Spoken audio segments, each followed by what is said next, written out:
లూకా సువార్త 2:5-7 ఈ విధముగానున్నవి. గలిలయలోని నజరేతు నుండి యూదయలోని బెత్లెహేము అనబడిన దావీదు ఊరికి వెళ్ళెను.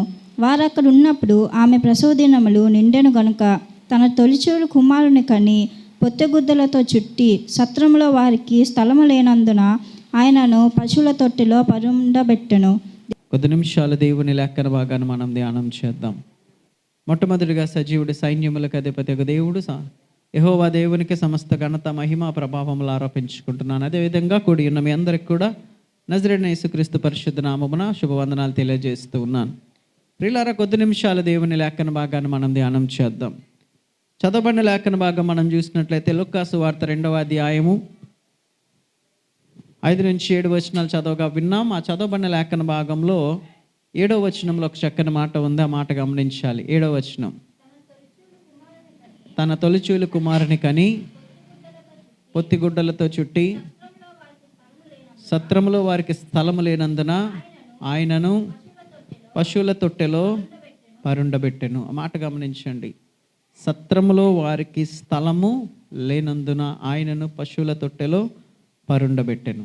సత్రములో వారికి స్థలము లేనందున. ప్రార్థన చేద్దాం. పరిశుద్ధుడా, జీవాధిపతి, ఉదయకాలం మాతో మాట్లాడండి. ఈ ఉదయకాలం మమ్మల్ని దర్శించండి. ఈ ఉదయకాలం మమ్మల్ని ఆదరించండి. ఈ ఉదయకాలం నీ కృప మాతో ఉంచండి. ఈ ఉదయకాలం మీ ఆత్మ మాతో ఉంచండి.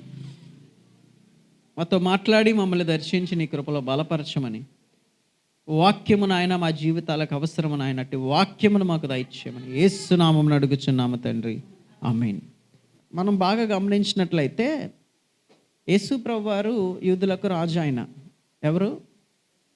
యేసు యూదులకు రాజు. ఆయన సో రాజు అనేటువంటి వాడు ఎక్కడ పుట్టాలి? నిజానికి బంగ్లాలో పుట్టాలి, కోటలో పుట్టాలి, ఐశ్వర్యవంతునిగా పుట్టాలి. అయితే యేసు ప్రభు అంట ఎక్కడ పుట్టాడు? పశువుల శాలలో పుట్టాడు. ఎందుకు పుట్టాడు అని అంటే అక్కడ రీజన్ కూడా చూపిస్తున్నాడు. ఎందుకు ఆయన పశువుల శాలలో పుట్టాల్సి వచ్చిందంటే లూకా సువార్త 2:7 ఏమంటున్నాడు? చదవండి. కుమారుని కని పొత్తిగుడ్డలతో చుట్టి సత్రములో వారికి స్థలము లేనందున ఆయనను పశువుల తొట్టెలో పరుండబెట్టాను. చూసారా? అక్కడ యేసుప్రభుని పశువుల తొట్టెలో ఎందుకు పెట్టారు అని అంటే సత్రంలో వారికి స్థలం లేదంట.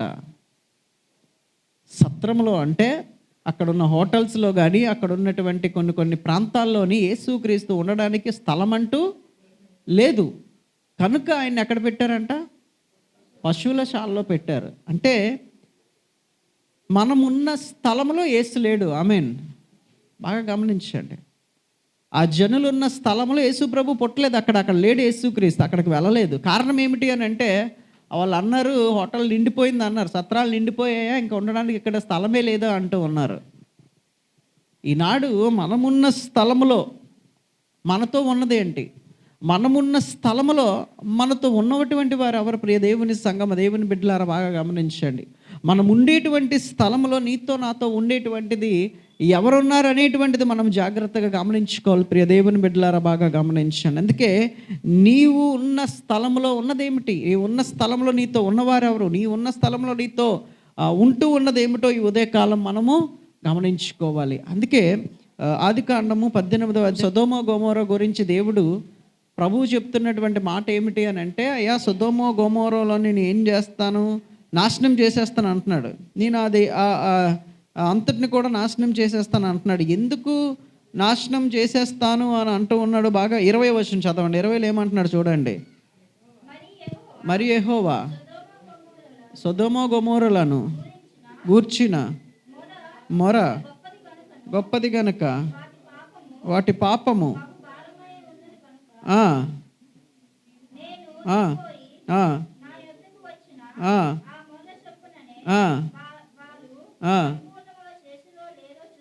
చూసారా? అక్కడ ఏమంటున్నాడు? సొదొమ గొమొర యొక్క పాపం ఏమైందంట?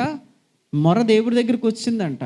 అయ్యా సొదొమ గొమొర యొక్క టైము అయిపోయింది అని చెప్పేసి అని అంటున్నాడు. అయితే సొదొమ గొమొరలో నాశనం చేయడానికి దేవుడు దిగి వచ్చాడు. అక్కడ మెయిన్ రీజన్ నాశనం చేయడానికి గల కారణం ఏమిటి అని అంటే 6వ వచనంలో చెప్తాడు అక్కడ ఎందుకు ఆ స్థలాన్ని నాశనం చేయాలనుకుంటున్నాడు చూడండి.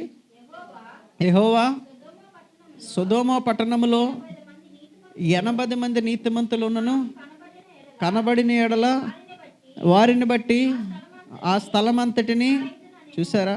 అయ్యా సొదొమలో చాలా లక్షల మంది జనాలు ఉన్నారు, వాళ్ళందరినీ నాశనం చేయడానికి ఆర్డర్ అయిపోయింది. ఇప్పుడు అబ్రహాం అడుగుతున్నాడు, ఏమయ్యా ఒకవేళ ఒక 80 మంది ఉన్నా చంపేస్తావంటే, లేదు 80 మందిని బట్టి నీతిమంతులు పట్టుకుని నేను ఏం చేస్తాను, కాస్తాను. పోను తర్వాత అంటాడు 70 మంది ఉంటే వారిని బట్టి కాస్తాను. పోను ఒకవేళ 60 మంది ఉంటే వారిని బట్టి కాస్తాను. ఒకవేళ 50, 40, 30 ఈవెన్ 10 మంది ఉన్నా కూడా నేను ఆ స్థలాన్ని కాస్తాను అంటున్నాడు. కానీ అక్కడ నీతిమంతులు అనేటువంటి వారు అక్కడ లేరు. పాపం పెరిగిపోయింది. దేవుడు కాయాలి, రక్షించాలని ఆశ ఉన్నప్పటికీ కూడా నీతిమంతులు అనేటువంటి వారు అక్కడ ఆ స్థలంలోని లేరు. అనగా పాపం పెరిగిపోయింది. అక్కడ నీతి అనేటువంటిది దేవుడు కనిపించట్లేదు ఆ స్థలమందు. అందుకే ఆ స్థలాన్ని దేవుడు అంటున్నాడంటే, అయ్యా ఆ స్థలం అంతటి నేను ఏం చేయబోతూ ఉన్నానంటే నాశనం చేయబోతూ ఉన్నాను. ఎందుకు అని అంటే పాపంతో నిండి ఉన్నది. యేసు క్రీస్తు ఈనాడు మన జీవితాలలో ఉండలేకపోతూ ఉన్నాడు అని అంటే, యేసుని మనం ఒక పక్క పెడుతున్నాం, పాపాన్ని మనము ఒక పక్క పెడుతున్నాం. అపవాది దేవుడు ఇద్దరు ఒక దగ్గర ఉండలేరు. నీ జీవితంలో అయితే అపవాదికి స్థానం ఉండాలి, లేదా దేవునికి స్థానం ఉండాలి. దేవునికి స్థానం ఇస్తే నీ లోకంలో నీ జీవితం ఉన్నతమైనటువంటిగా ఉంటుంది, నీ బ్రతుకు మార్చబడుతుంది. అయితే మన జీవితంలో ఎందుకు మనం ఉన్న స్థలంలో దేవుడు ఉండలేకపోతున్నాడు అంటే, అక్కడ ఏముందంట, పాపము కనబడుతూ ఉంది. నీతి అక్కడ దేవునికి కనిపించడం లేదు. ఆ నీతి కనిపించకపోవడం వలన ఏమవుతూ ఉంది అని అంటే, దేవుని యొక్క ఉగ్రతకి మనం ఉన్న స్థలము లోనైపోతూ ఉంది. అందుకే నీవు నేను ఉన్న స్థలంలో దేవుని యొక్క కార్యాలు చూడాలి. ఎప్పుడు చూస్తాము అని అంటే, దేవుడు మనతో ఉండాలి. మనం ఉన్న స్థలంలో ఎవరు ఉండాలంట, మనతో దేవుడు ఉండాలి. ప్రియ దేవుని సంగమ, దేవుని బిడ్డలారా బాగా గమనించండి. ఒకవేళ దేవుడు మనతో లేనప్పుడు అంట ఆ స్థలము దీవెనకరము కాదు, ఆ స్థలము ఆశీర్వాదకరము కాదు. అందుకే న్యాయాధిపతుల గ్రంథం 2వ అధ్యాయం 13వ వచనం చూడండి. న్యాయాధిపతుల గ్రంథం 2వ అధ్యాయం 13వ వచనం. వారు యెహోవాను విసర్జించి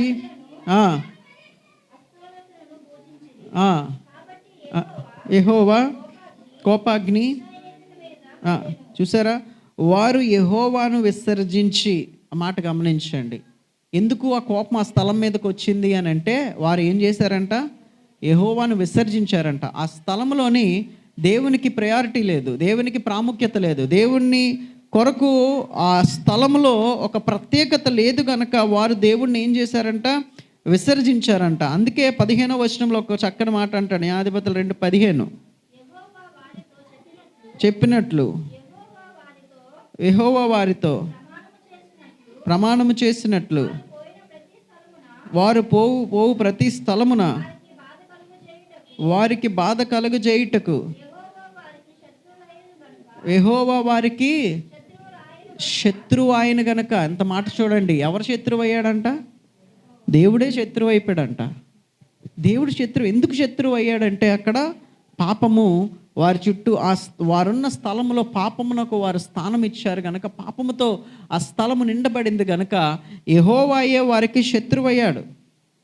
ఎందుకు శత్రువు అవ్వాల్సి వచ్చిందంటే, ఆ స్థలము విసర్జింపబడింది. ఆ స్థలము ఒకటి పాపముతో నిండిపోయింది, 2 ఆ స్థలం అంట విసర్జింపబడింది దేవుని చేత. కారణం ఏమిటి అని అంటే, యెహోవాను వారు విసర్జించారు. దేవుణ్ణి పక్కన పెట్టేశారు, ప్రార్థన పక్కన పెట్టేశారు, వాక్యం పక్కన పెట్టేశారు, దేవునికి చెందవలసిన ఘనత, దేవుని చెందవలసిన మహిమ పక్కన పెట్టేశారు. వీరి యొక్క ఆలోచనలు, వీరి యొక్క తలంపులతో ముందుకు వెళ్ళిపోతూ ఉన్నారు. అక్కడ ఒక ప్రత్యేకత దేవునికి ఆ స్థలమందు లేదు. అందుకే వారు విసర్జించారు గనుక ఆ స్థలములోని దేవుని యొక్క ఆశీర్వాదం అనేటువంటిది వారు చూడలేకపోతూ ఉన్నారు. ఈనాడు దేవుని చేత మనము విసర్జింపబడితే, దేవుని చేత మనము విడివబడితే మాత్రము ఈ లోకములో ఏ విధమైనటువంటి ఆశీర్వాదము కానీ అభివృద్ధి కానీ మనము చూడలేం. ప్రియ దేవుని సంగమా, దేవుని బిడ్డలారా బాగా గమనించండి. విసర్జింపబడిన స్థలములోనికి దేవుడు యేసయ్య నీ నా జీవితాల్లోనే ఉండలేడు. ఒకటి, పాపి అయితే నీవు ఏ స్థలం ఉందన్నా యేసు నీతో ఉంటాడు. ఒకవేళ అది ఎంతవరకు ఉంటాడు యేసయ్య అని అంటే, ఆ పాపి జీవితంలో నీవు రక్షణ, మారు మనస్సు, బాప్తిసంలోనికి వెళ్ళినంత కాలం అంతవరకే, కొంత టైం పీరియడ్ ఉంటుంది, అంతవరకే ఉంటాడు. కానీ ఆ సమయం వచ్చినప్పుడు నువ్వు దేవునికి ప్రాముఖ్యతనివ్వకపోతే అక్కడ నుంచి అంటే దేవుడు ఏం చేస్తాడు, విడిచిపెట్టి వెళ్ళిపోతాడు. తర్వాత దేవుడు అంట నా ఆ జీవితంలోనికి ఎప్పుడు వస్తాడు అని అంటే, రక్షణ మారు మనసు పొందిన తర్వాత నీ దగ్గరికి వస్తాడు. అప్పుడు కూడా నీ జీవితంలో దేవునికి సరి అయిన ప్రాముఖ్యతనివ్వకపోతే దేవుడు నిన్ను ఏం చేస్తాడంట, విసర్జించేస్తాడు. విసర్జించినప్పుడు దేవుని యొక్క ఆత్మని మీ మధ్య నివసించలేదు, దేవుని యొక్క ఆత్మ మీ మధ్య ఉండదు. ప్రియ దేవుని బిడ్డలారా బాగా గమనించండి. ఆత్మ మన మధ్య లేకపోతే, దేవుడు యేసయ్య మన మధ్య లేకపోతే మాత్రం నీవు నేను మన స్థలంలో మనము అభివృద్ధి చెందలేము, మన స్థలంలో మనము దీవింపబడలేము, మన స్థలంలో మనము బలపరచబడలేం. ప్రియ దేవుని బిడ్డలారా బాగా గమనించండి. విసర్జింపబడినటువంటి స్థలము అక్కడ ఉంది గనుక దేవుడు ఆ స్థలమును విడిచిపెట్టాడంట. ఒకటి పాపముతో నిండింది, రెండు విసర్జింపబడింది దేవుని చేత. కారణం ఏమిటి అని అంటే, సకాలంలో దేవుని కొరకు స్పందించి సరి అయినటువంటి రీతిలో దేవుని కొరకు నడవలేనటువంటి స్థితి వారి మధ్య కనబడుతూ ఉంది. కనుక ఆ విసర్జింపబడినటువంటి దగ్గర దేవుడు మరలా దాన్ని తీసుకోలేకపోతున్నాడు. విసర్జింపబడింది స్థలము. ఎంతో దేవుడు ప్రేమించినటువంటి స్థలం అయినప్పటికీ కూడా దేవుడు విసర్జింపవలసి వచ్చింది. ఎందుకు అని అంటే, అదిగో పాపముతో వారు నిండి ఉన్నారు. దేవుని యొక్క స్థలము వారి ద్వారా అపవిత్రం జరిగిందంట. అందుకే ఆ స్థలమును ఏం చేశారు, దేవుడు విసర్జించాడంట. ప్రియ దేవుని బిడ్డలారు, అందుకే నీవు నేను ఉన్న స్థలమును దేవుడు మొట్టమొదటిగా ఎందుకు అంగీకరించలేకపోతూ ఉన్నాడు అని అంటే, పాపముతో నిండిపోయింది. అక్కడ నీతి అనేటువంటిది కనిపించట్లేదంట, నీతి కార్యములు కనిపించడం లేదు. రెండవదిగా ఎందుకు నేను ఆయా స్థలములో యేసు ప్రభు వారికి అక్కడ స్థలము లేదు అని అంటే, వారు దేవుని చేత ఆ స్థలం ఏమైందంట, విసర్జింపబడిందంట. దేవుని చేత ఎన్నుకోబడలేదు, దేవుని చేత పిలవబడలేదు. దేవుడు ఆ స్థలము గురించి, ఆ ఇంటి గురించి, ఆ వ్యక్తి గురించి పట్టించుకోవడం లేదు. కారణం ఏమిటి అని అంటే, దేవుడు విసర్జించాడంట. ఒకటి, దేవుడు మనల్ని విసర్జిస్తే ఈ లోకములో యేసు క్రీస్తు వారి యొద్ద మనకు ఒక అవకాశం దొరుకుతుంది. దేవుడు యేసే మన దగ్గరికి వస్తాడు, మాట్లాడతాడు. ఆ మాటలు నీవు నేను విని మారు మనసు రక్షణ పొంది దేవునిలో ముందుకు వెళితే అది దీవెన, ఆశీర్వాదం. అది మనం వినకుండా ఉన్నంత కాలం అంట దేవుడు యొక్క విసర్జన మన జీవితంలోనే ఉంటుంది. ప్రియ దేవుని సంగమా, దేవుని బిడ్డలారా బాగా గమనించండి. అప్పుడు నా జీవితాలు తలకిందలవుతాయి.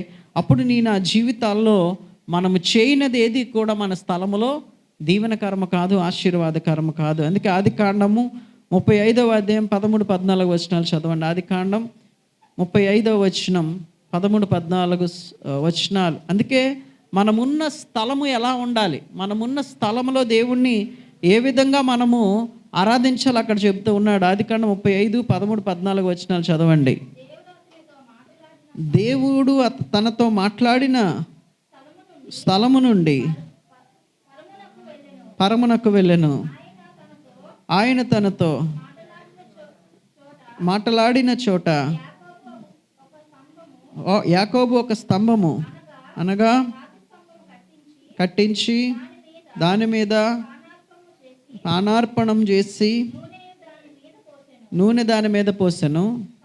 తనతో దేవుడు మాట్లాడిన చోటికి యాకోబు బేతేలు అని పేరు పెట్టెను. ఎక్కడైతే యాకోబుతో దేవుడు మాట్లాడాడో ఆ స్థలమునకంట బేతేలు అని పేరు పెట్టి అక్కడ ఒక స్తంభము పెట్టి ఆ స్తంభం మీద బలి అర్పించి నూనె పోసాడంట. అంటే యాకోబుని ఎక్కడైతే దేవుడు దర్శించాడో ఆ స్థలము యొద్ద తాను ప్రతిష్ఠించుకున్నాడు. దేవునికి స్తోత్రం కలుగును గాక.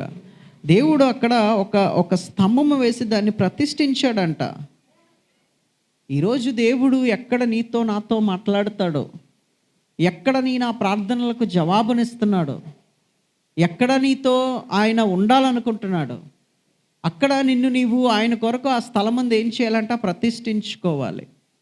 ఆ స్థలములో నీవేం చేయాలంటే సమర్పించుకోవాలి.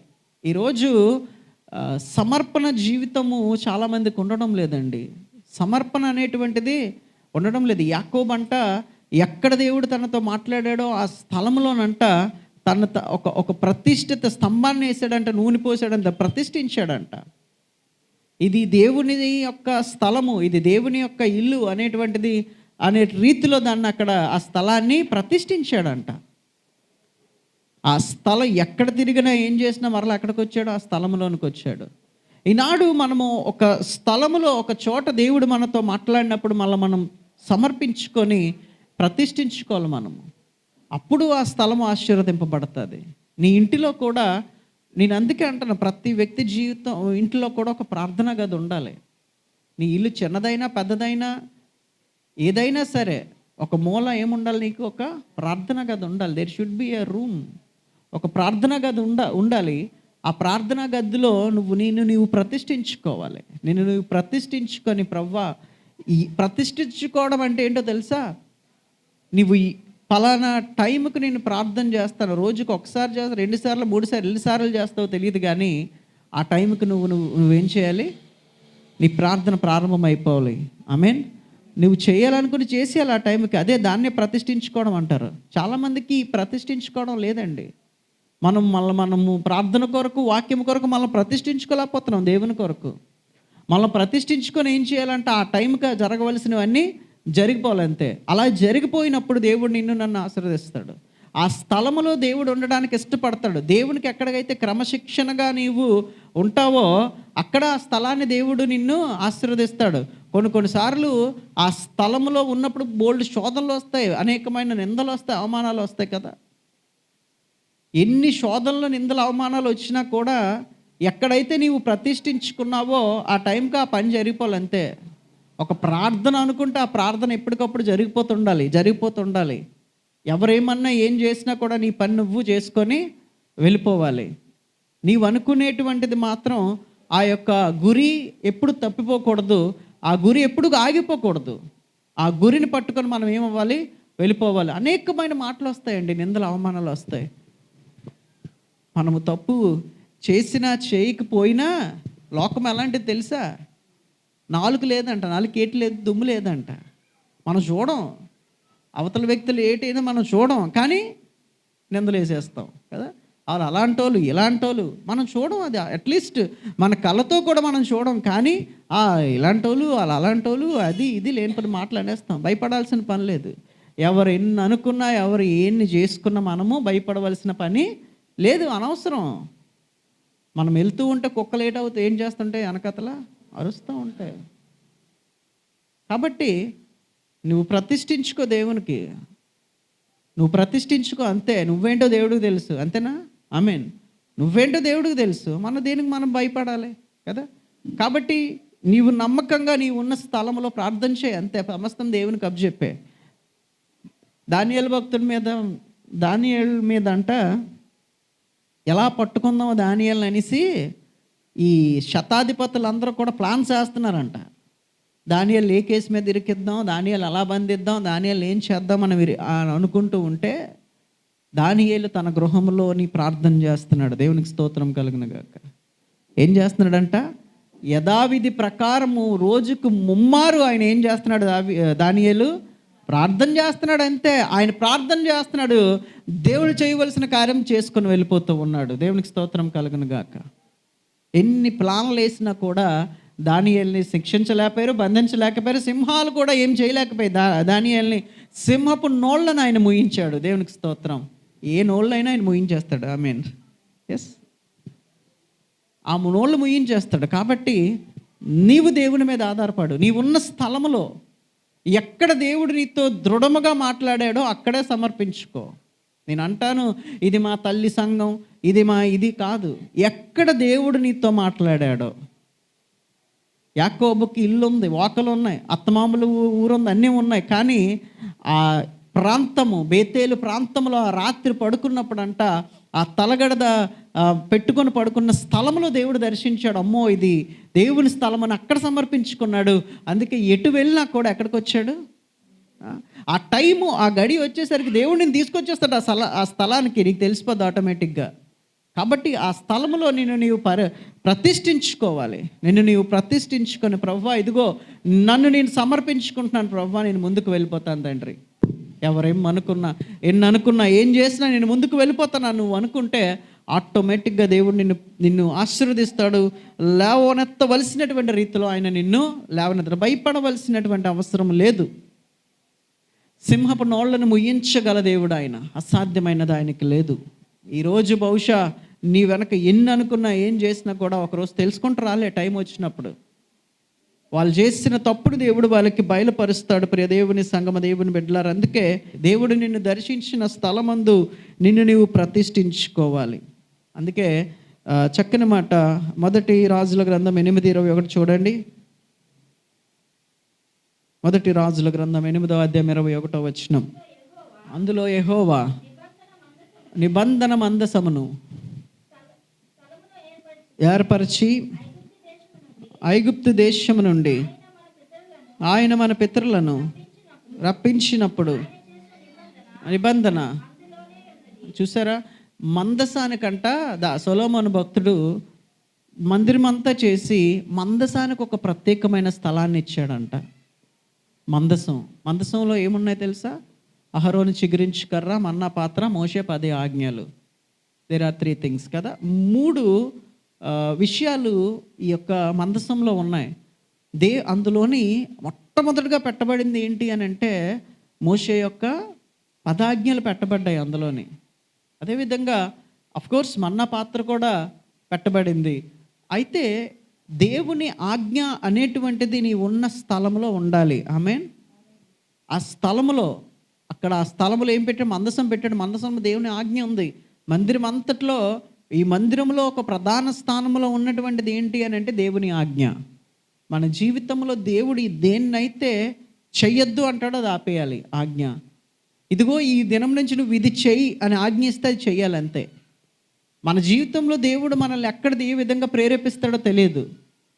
దాన్ని మనము దేవుని కొరకు చేసుకుంటూ ముందుకు వెళ్ళిపోవాలి. ఎక్కడ కూడా వెనుతిరగకూడదు, ఎక్కడ కూడా మనం ఆలోచించకూడదు. ధైర్యంగా మనం ముందుకు వెళ్ళిపోతే దాన్ని బట్టి దేవుని ఆజ్ఞకు మనం ఏమవుతున్నాం?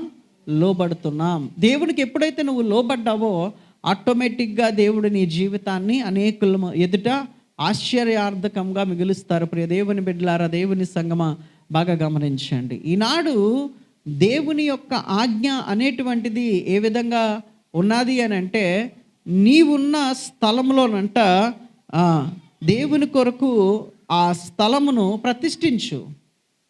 నిన్ను నీవు ప్రతిష్ఠించుకో, ఆ స్థలమును ప్రతిష్ఠించు. ప్రభువా, ఇదిగో ఈ స్థలంలో నేను నిన్ను నిత్యము నీ కొరకు నేను ఇది చేయాలనుకుంటున్నాను. ఈ స్థలంలో నీ కొరకు నేను అది చేయాలనుకుంటున్నాను. ఈ స్థలంలో నీ కొరకు ఇలా ఉండాలనుకుంటున్నాను అని చెప్పి ఆ స్థలంలో ప్రతిష్ఠించుకోవాలి. దేవుడి మీద నిత్యము కూడా మనం భయభక్తులు కలిగి ఉండాలండి.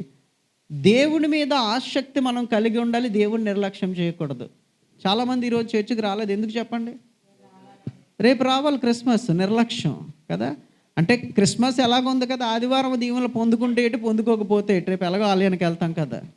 సబ్బాత్ దినం ఆశీర్వాదమే, పండగ ఆశీర్వాదమే. నువ్వు సబ్బాత్ దినం రాకుండా పండగ వచ్చినా అది వ్యర్థమే. దానివల్ల ఆశీర్వాదము రాదు.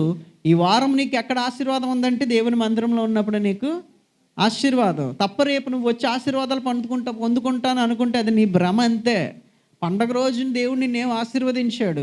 పండగ రోజున దేవుడు చూసేటువంటిది ఏంటో తెలుసా? ఒకటే చూస్తాడు, వీడు ఇదిగో నిన్ను ఎంతగా నేను కాపాడుతున్నాను కదా, నా పండగను ఆచరిస్తున్నారు, నా కొరకు ఏం చేస్తారో చూస్తాడు అంతే. తప్పించి పండగ రోజు వచ్చింది, వీళ్ళు నా కోసం వచ్చేసారు, కొత్త బట్టలు వేసుకొని వచ్చేసారు, పిండి లోంటలు వండేసుకున్నారు, తినేస్తున్నారు, నేను ఆశీర్వదించి అనుకోడు దేవుడు. ఎప్పుడు అలా చేయడు ఆయన. పండగ రోజు దేవునికి కృతజ్ఞతగా నువ్వేం చేసావో చూస్తాడు. దాన్ని బట్టి దేవుడు నిన్ను ఆశీర్వదిస్తాడు.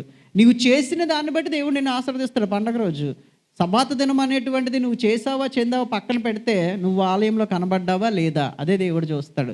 ద్వితీయోపదేశ కాండంలో ఏమంటున్నాడు ఆయన? నువ్వు నీ కుటుంబము సబ్బాతు దినమందు ఏమవ్వాలి? ఎక్కడ ఉండాలి? విశ్రాంతి దినములో ఆయన మందిరంలో ఉండాలి. ఆయన మందిరంలో లేకుండా నువ్వు ఎక్కడికి వెళ్ళినా ఏం చేసినా పండగ, క్రిస్మస్ పండగ నీకు ఆశీర్వాదంగా ఉంటుంది అనుకుంటే అది నీ భ్రమ. ఆశీర్వాదం కాదు, కానీ శాపాలు పొందుకుంటాం, దేవుని యొక్క ఉగ్రతను పొందుకుంటాం. కాబట్టి ప్రియ దేవుని సంగమా, ఇవన్నీ మన జీవితంలో ఎప్పుడు వస్తాయి అంటే దేవుని కొరకు ఎప్పుడైతే మనము ఆయన కొరకు ఒక స్థలాన్ని ఏర్పరచుకోమో, దేవుని కొరకు ఒక స్థలాన్ని మన జీవితంలో మనం ఇవ్వలేమో, అప్పుడు ఇగో ఇలాంటి నెగ్లిటెన్సీ వస్తుందంట, నిర్లక్ష్యం వస్తుంది మన జీవితంలోనికి. ఎప్పుడైతే ఒక స్థలాన్ని దేవుని కొరకు మనం ఉంచాం, మనకు ఒక సమర్పణ జీవితం మన హృదయాల్లో మన జీవితాల్లో ఉంటుంది. ఉదయం లేస్తే నేను ప్రార్థన పలానా టైం చేయాలంటే చేస్తావు. నువ్వు ఎప్పుడు సమర్పించుకోవాలి. నువ్వు ఒక స్థలాన్ని దేవునికి ఇవ్వాలి. ప్రియ దేవుని బిడ్డలారా, దేవుని సంగమా, బాగా గమనించండి. ఈనాడు అటువంటి సమర్పణ జీవితాలు లేవు గనక సంఘాల్లోని ఆత్మ అనేటువంటి దేవుడు కార్యాలు విశ్వాసుల జీవితాల్లో చేయలేకపోతూ ఉన్నాడు. చాలామంది కూడా సంఘాలు కూడా ఎలా తయారయ్యాయి అని అంటే, పెద్దగా భయము చెప్పి వారిని భయంలో, వాక్య భయంలో పెంచేటువంటి రోజులు వెళ్ళిపోయాయి. ఇప్పుడు వాక్యం గట్టిగా చెప్తే వీళ్ళు మనం చేర్చుకురారు, వాక్యం గట్టిగా చెప్తే వీళ్ళు మనం చెప్పిన మాట వినరు, కాబట్టి ఏదో 4 మాటలు ఆ పైన 2 మాటలు చెప్పేసామో వచ్చేసామో అంతే. అది ఎంతో కాలము ఉండదు. బహుశా ద్వారా విశ్వాసాలు పెరగచ్చేమో, కానీ వారిలో ఆత్మీయత కొదువైపోతుంది, ఆత్మీయత ఉండదు. ప్రియ దేవుని సంగమా, దేవుని బిడ్డలారా, బాగా గమనించండి. ఆత్మీయతలో నీవు పెరగాలి, నీవు ఆశీర్వదింపబడాలి, నీవు ఉన్నతముగా అభివృద్ధి చెందాలి, దేవుల్లో నేను గొప్పగా ఎదగాలి అని అనుకుంటే ఎప్పుడు సాధ్యమో తెలుసా? ఎప్పుడైతే కాపరి నిన్ను గద్దిస్తాడో, ఎప్పుడైతే వాక్యము నిన్ను కొడతాదో, నిన్ను గద్దిస్తాదో, అప్పుడు మాత్రమే నీ జీవితంలో నా ఆశీర్వాదము ఉంటుంది. ఈరోజు ఒక టీచర్ దగ్గర ఒక స్టూడెంట్ ఉంటాడు. ఆ స్టూడెంట్ని కొట్టకుండా వాడు ప్రయోజకుడు అవుతాడు అనుకోవడం మన అవివేకం. వాడిని కొట్టకపోతే వాడు స్టూడెంట్ అవ్వలేడు. అందుకే బైబిల్ అంటుంది బత్తం పట్టుకోమంటూ ఉంది, లోకమంటూ ఉంది. ఒకవేళ బెత్తం పట్టుకొని ఎవడన్నా కొడితే అన్నీ ఏం చేయాలి? జైల్లో పెట్టండి అంటుంది. అంటే వారు నాశనం అయిపోవడానికే సిద్ధం పరిచేస్తున్నారు తప్ప బాగుపడడానికి ఆస్కారం లేదు. ఈ స్కూల్లో వాడిని కొడితే తీసుకెళ్ళి ఇంకో స్కూల్లో జాయిన్ చేస్తారు. వాడు కొట్టడు, తిట్టడు, ఆడు ఎలా పోతే మనకెందుకంటారు, చెప్పాల్సిన చదువు చెప్పి వదిలేస్తారు అంతే. భయపడితే కొన్ని మన జీవితంలో మనం నేర్చుకుంటాం. ఆ దెబ్బ పడడం వల్ల కొన్ని పాఠాలు మనం నేర్చుకుంటాం, జాగ్రత్త కలిగి ఉంటాం. ఆ కుర్రవాడు పెద్దవాడు అయినప్పుడు ఆ తినిన దెబ్బ రిజల్ట్ తనకు ఉంటుంది కాబట్టి మరలా నేను అటువంటి తప్పు చేయకూడదన్న ఆలోచనతో తన జీవితాన్ని కట్టుకుంటాడు. అలాగే దేవుడు కూడా కొన్నిసార్లు వాక్యం ద్వారా నిన్ను కొట్టాలి, వాక్యం ద్వారా గద్దించాలి, వాక్యం ద్వారా మందలించాలి. ఒకవేళ అవేవి జరగకపోతే మనం తప్పిపోతాం ఖచ్చితంగా. పాపంలోని ఈజీగా మనం పడిపోతాం. ప్రియ దేవుని సంగమా, బాగా గమనించండి. అందుకే ఈ ఉదయకాల సమయంలో దేవుడు అంటాడు, దేవుని కొరకు ఆ స్థలము, ఏ స్థలము? నీవు నేను ఉన్న స్థలం ఏమవ్వాలంట? ఏర్పరచబడాలి. అప్పుడు యేసయ్య అంట మన జీవితాలకు వస్తాడు. నిజానికి సత్రంలో స్థలము లేక యేసయ్యని పశువుల శాలలోనికి తీసుకొచ్చారంట. ఎందుకు లేదండి సత్రంలో స్థలము అని అంటే, అక్కడ దేవునికి మహిమ లేదు, అక్కడ పాపము ఉంది, అక్కడ నిర్లక్ష్యం ఉంది, దేవుని విసర్జించడం జరిగింది. కాబట్టి అక్కడ యేసు ప్రభు వారు అక్కడ ఉండలేకపోయారు. ఎప్పుడు ఉంటారు అని అంటే, దేవుడు నిన్ను దర్శించిన స్థలము ప్రతిష్ఠింపబడాలి, ఆ స్థలము ప్రతిష్ఠించబడాలంట. రెండవ, దేవుడు ఆ స్థలమును దేవుని చేత నీవు ఏర్పరచుకొని ఆ స్థలము దేవునిది అని దేవునికి ఇచ్చేయాలి అంతే. దేవునిలో ఆ స్థలమందు నీవు నమ్మకంగా జీవించాలి. అప్పుడు దేవుడు ఏం చేస్తాడు అని అంటే, ద్వితీయోపదేశకాండం 11:20 వచనంలో అంటాడు. అప్పుడు ద్వితీయోపదేశకాండం 11వ అధ్యాయం 20వ వచనం చదవండి. నీ ఇంటి ద్వారబంధముల మీదను గడపల మీదను వేటిని రాయాలంట? యెహోవా ధర్మశాస్త్రముల గురించి అంటాడు. వాటిని ఎక్కడ రాయాలంట? నీ ద్వారబంధముల మీద రాయి, నీ పడకల మీద రాయి, నీ గోడల మీద రాయి అంటాడు. అక్కడ గోడల మీద రాయి, ఆ ద్వారబంధముల మీద, తర్వాత నీ నుదుటి మీద రాసుకోమంటాడు, నీ చేతికి బాసికములుగా కట్టుకోమంటాడు వాక్యాన్ని. ఇవన్నీ నువ్వు చేస్తే 24వ వచనం, మీరు అడుగుపెట్టు ప్రతి స్థలము మీది అగును, అరణ్యము మొదలుకొని లెబనోను వరకును,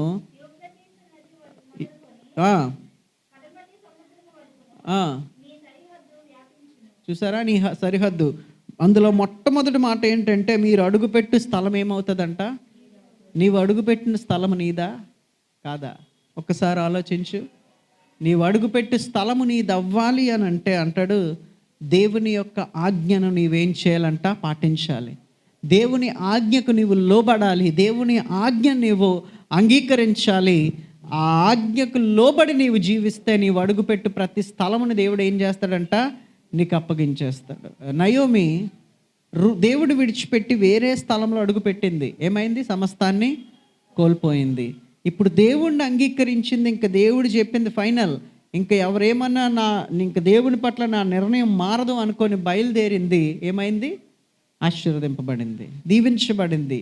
మరి రూతు కూడా తనను బట్టి, నయోమిని బట్టి కూడా ఒక ఉన్నతమైన పాత్రగా ఎదగడం జరిగింది. వీటన్నిటికీ కారణం ఏమిటి అని అంటే ఒకటే రీజన్, తను దేవుని కొరకు ప్రతిష్ఠించుకున్నటువంటి రీతి. తనున్న స్థలము దేవునికి విరోధమైనదని ఎప్పుడైతే తెలిసిందో విడిచిపెట్టేసి దేవుడున్న స్థలంలోనికి వచ్చింది, దేవుని కొరకు బ్రతికింది గనుక ఆ స్థలములో తను దీవించబడింది నయోమి. తద్వారా కోడలు కూడా బహుగా ఆశీర్వదింపబడింది. కనుక నీవు వెళ్ళు ప్రతి స్థలంలో కూడా నీవు ఆశీర్వదింపబడతావు. ఎస్, నయోమి ఎప్పుడైతే వెళ్ళిందో ఆ దేవుడిని పట్టుకొని ఆ స్థలంలో దేవుడి చేత మహింపరచబడింది, దేవుడి చేత గణపరచబడింది, ఆ స్థలంలో దీవించబడింది.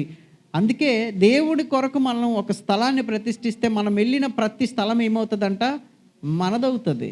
మనం వెళ్ళి ప్రతి స్థలం మనదవుతుంది. ప్రియ దేవుని బిడ్డలారా, దేవుని జనాంగమా బాగా గమనించండి. ఈనాడు మనిషి జీవితంలోని మనం వెళ్తున్న ప్రతి స్థలమందు కూడా మనం పరాయోలుగానే ఉంటూ ఉన్నాం.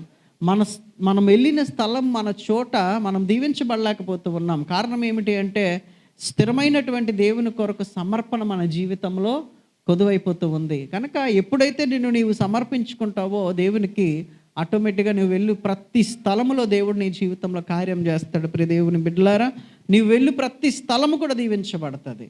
అప్పుడు యేసుక్రీస్తు నీ జీవితంలో ఉండడానికి ఆయన ఇష్టపడతాడు. సత్రములో ఆయనకి స్థలం లేదంట. ఈనాడు నీ హృదయంలో ఉందా దేవునికి స్థలం? దేవునికి స్థలము ఉండడము అని అంటే దేవా నేను నమ్ముకుంటున్నాను అని చెప్పడం కాదు, దేవా నువ్వు దేవుడు అని చెప్పడం కాదు, కానీ కంప్లీట్గా ఆయన మనల్ని జీవింపజేసేటువంటి అవకాశం ఆయనకి ఇవ్వాలి. ఇవ్వడం అంటే ఎలా? మనము ఆయన బిడ్డలుగా మారి ఆయనకి సంపూర్ణంగా మన జీవితంలో స్థానం ఇస్తే ఆయన మన జీవితంలోనికి రాగలడు. కొంతమంది నమ్ముతున్నాను ప్రభువా, కొంచెం నమ్మట్లేదు, చల్లగా కాదు వేడిగా నులివెచ్చని జీవితం కలిగి ఉంటున్నారంట. కాబట్టి దేవుడు కంప్లీట్గా మన జీవితాల్లో ఉండలేరు. మన జీవితంలో కార్యాలు కూడా మనము చూడలేము. కార్యాలు చూడాలి అని అంటే కొన్ని సందర్భాలు ఇబ్బందిగా ఉంటాయి, కష్టంగా ఉంటాయి, ఎదుర్కొని దేవుని కొరకు నీవు నిలబడితే, నీవిప్పుడు నిలబడితే చాలు, మిగతాదంతా దేవుడు చూసుకుంటాడు. ఆమేన్. మిగతా దేవుడు నడిపించుకుంటాడు. ఆయన ఎలా నడిపించుకోవాలో ఆయనకు తెలుసు. కాబట్టి నువ్వు నిలవబడవలసిన అవసరం ఉంది కనుక నీవు నిలవబడితే కార్యము దేవుడు చేస్తాడు. ప్రార్థన చేద్దాం. పరిశుద్ధ జీవాధిపతినికి స్తోత్రాలు. ఉదయకాలం వాక్యము ద్వారా మాతో మాట్లాడారయ్యా. ఆ వాక్యమును మా జీవితంలో ఫలింపజేసి ప్రతి ఒక్క బిడ్డతో మీరే మాట్లాడండి. మీరు ఒక్కరే మహిమ పొందుకోండి. ఈ వాక్యమును విడిచిపెట్టి వారముగా కాకుండా వాక్యములో ఎదిగేటువంటి జీవితాలు మా అందరికీ దయచేసి మమ్మల్ని దీవించమని యేసుక్రీస్తు అత్యున్నత నామములో ఈ ప్రార్థన అడుగుచున్నాము తండ్రి. ఆమేన్.